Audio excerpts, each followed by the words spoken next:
History book से अभी हमने जैन दर्शन के बारे में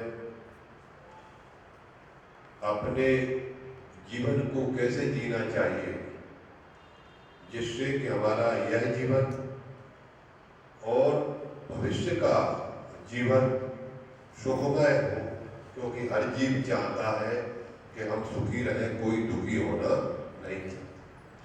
जब दुखी होना नहीं चाहता तो सुखी होने के लिए कौन सा रास्ता है, उस सुखमय रास्ता को बताने के लिए गुरुवर हमारे आपके बीच में है। ये हमारा आपका सबका बड़ा सौभाग्य है। तो सबसे पहले तो हम गुरुवर के चरणों में नमन करते हुए उनसे भी प्रार्थना करते हैं कि हे गुरुवर, आपके मार्गदर्शन प्रकाशित होती है, अपने को पहचाने, वास्तव में न जानने के कारण भी कभी कभी हमारी जो भूलें होती हैं उसका परिणाम हमारे जीवन को अंधकार में धकेल देता है। अब आज जो विषय आया है वो विषय है कि हमारे देव शास्त्र गुरु, जो हमारे पूज्य कौन है, देव शास्त्र गुरु, और यदि हमारे गुरु के ऊपर ही अगर इस प्रकार का आघात हो तो इससे बड़ा हमारे लिए, आपके लिए, समाज के लिए, राष्ट्र के लिए कोई आघात हो नहीं सकता। और हमें तो बड़ा कष्ट होता है और कष्ट होना भी चाहिए कि इस प्रकार की घटना हो गई और इतना समय बीत गया, अभी तक हम खुद हमारे अंदर जागृति पैदा नहीं हुई। ये हमारे लिए कोई छोटा मोटा विषय नहीं है। कर्नाटक में घटना हुई है, परंतु क्या आप ऐसा नहीं मानते कि घटना पिंड में हुई है? ये घटना पिंड में हुई है। तो हमें अपने कर्तव्य के निर्वहन करते हुए निश्चित रूप से इसका प्रदर्शन करना चाहिए। एक बात हम आपसे और निवेदन करें कि हम आप आज जिस राष्ट्र में जी रहे हैं उस राष्ट्र में प्रजातंत्र है, और प्रजातंत्र का दूसरा नाम है शक्ति तंत्र, प्रजातंत्र का दूसरा नाम है संख्या तंत्र। यदि हम पूरे देश भर में जैसे ही घटना घटित हुई और तुरंत अगर इसका अगर हम विरोध करते तो शायद सरकारें हमें तक हिल जाती। जैसे कि ऐसा नहीं है कि आप में ये शक्ति नहीं है। 2 बार ऐसे कृत्य हुए। एक बार हुआ कि हमारे साधुओं की जो पीछे रखी है ना, इसके बारे में भी गलत निर्णय शासन ने लिए।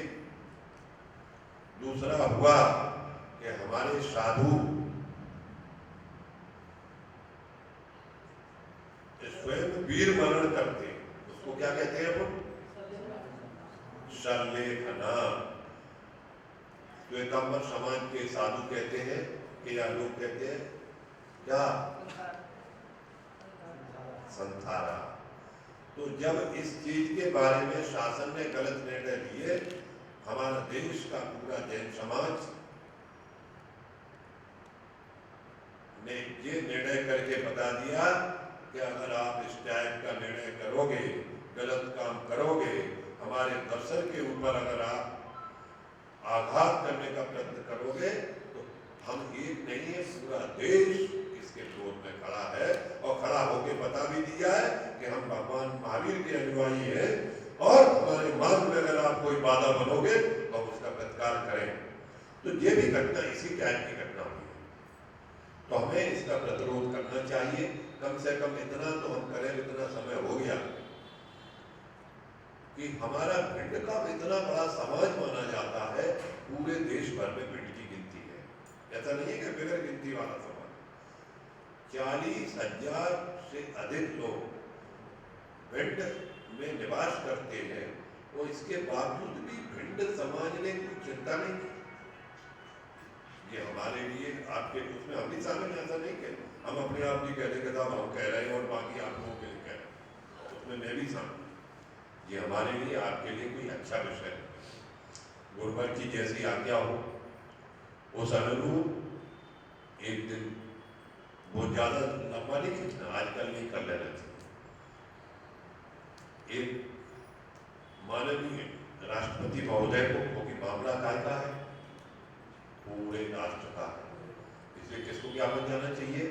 माननीय राष्ट्रपति महोदया को, हमारे देश के प्रधानमंत्री को, हमारे देश के गृह मंत्री को, हमारे प्रदेश के मुखिया मुख्यमंत्री जी को, हमारे प्रदेश के गृह मंत्री जी को हमें ज्ञापन में देना चाहिए कि एक निश्चित रूप से बहुत खराब, उसका हम सब पुरजोर विरोध करते हैं। दोबारा ऐसी घटना न हो, शासन तंत्र इसके लिए जिम्मेदार है। शासन को इसके लिए, जो लोग इसके लिए उत्तरदायी है, उनके खिलाफ कड़ी से कड़ी कार्रवाई होना चाहिए, जिससे कि वो आगे कभी सोच भी नहीं सकते। तो ज्ञापन देने का काम हमारा होना चाहिए। रहा मामला पूरे दिन का, गुरबल ने कहा है, हम आपके चरणों में निवेदन करते हैं। यहाँ के समाज के बारे में कई बार देख चुके हैं कि ये निर्णय तो कर लेते, पर उसका या तो फिर निर्णय करो तो उसका अनुपालन 100% होना चाहिए।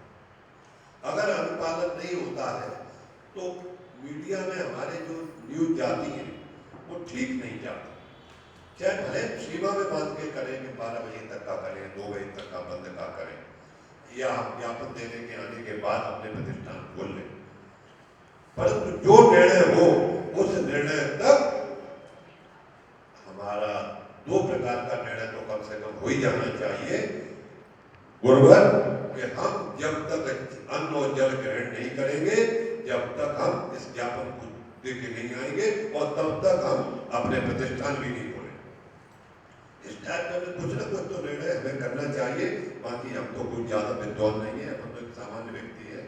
और जो फिर इसके बाद भी जो गुरुवर की आज्ञा है, उस गुरुवर की आज्ञा के साथ है। दूसरी बात हम आपके चरणों में एक और निवेदन करना चाहते हैं, वो भी आज के एक बस आदमी एक बात हम और आपके बीच में इसलिए रखना चाह रहे हैं कि आखिर ये हमारे समाज के साथ इस प्रकार की घटना क्यों हो,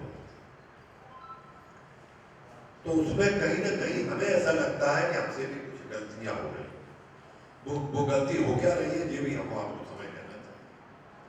गलती हमसे जो हो रही है कि एक तो 2011 की जनसंख्या का जो जनगणना हुई थी, उसमें हमारी संख्या मात्र 40 लाख का निरूपण हुआ है बाहर, जबकि वास्तव में ऐसा नहीं है कि हम 40 लाख हैं, हम आज भी 2 करोड़ से ऊपर हैं। परंतु हमारी गलती कहाँ है कि हम जब हमारे दरवाजे पर जनसंख्या को रजिस्टर्ड करने के लिए व्यक्ति आता है, तो हम उसका उस समय चिंता नहीं करते। हमें पूरे घर के लोगों का, खुद का उसमें रजिस्ट्रेशन कराना चाहिए, और धर्म के खाने में हमें जैन लिखना चाहिए। धर्म के खाने में अगर आप जैन लिखवाओगे तो निश्चित रूप से आपकी संख्या वहां दिखेगी।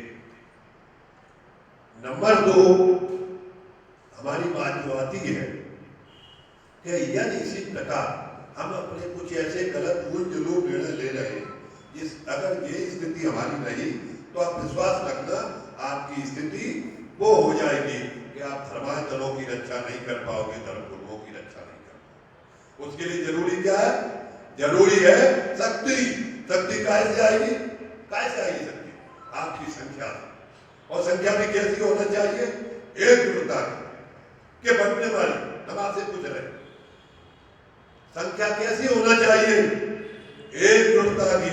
एकजुटता माने जो बोलेगा वो एक जैसा बोलेगा, पूरा देश बोलेगा, एक जैसा बोलेगा।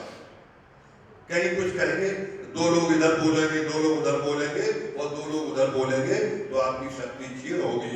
आपकी शक्ति की कोई कीमत सरकारें सुनने को तैयार नहीं है। तो इसलिए मेरा आप सबसे अनुरोध है कि हम आप सब अपनी शक्ति को पहचाने। ये फालतू के उल जरूर निर्णय जैसे हम आपने ले लिए हैं, उनको हम बदल ले। समय आ गया है। हम तो हमारा ये क्या, इससे बड़ा कोई पागलपन हो सकता है? हम तो हमारे ये माने हम अपनी जनसंख्या को नीचे ले जाए और लोगों की जनसंख्या